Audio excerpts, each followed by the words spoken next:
Dr. Orla Kennedy is a nutritionist and dietitian at Reading University. She's chosen 3 popular vegetarian foods, commonly eaten instead of meat, to do a head-to-head comparison.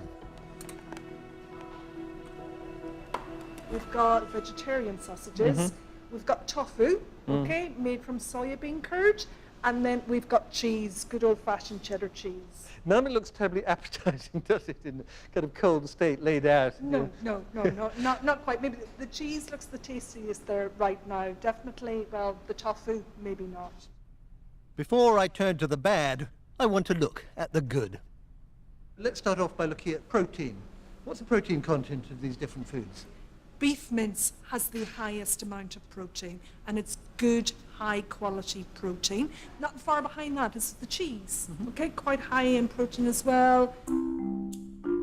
Cheese has just over 25 grams of protein per 100 grams, only slightly behind the beef mince.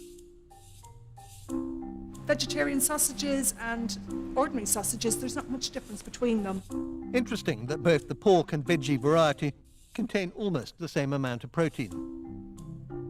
And the tofu is last, that's fallen off the pedestal. What's interesting in terms of the red meats is proteins are made up of amino acids, and there are a number of amino acids which are essential, which the body can't make, but actually meats provide these. So meats are a complete set of proteins, whereas you won't get that in the vegetarian or the kind of tofu alternatives. What many people probably don't realize is that meat can be richer in micronutrients than vegetables, particularly when it comes to some of the less well-known vitamins. So what about vitamin B12? Now, that's one of my favorite vitamins. That is one of your... Not terribly well-known vitamin or talked about, but associated with brain development. I like my brain. So, king of the B12s is the beef again.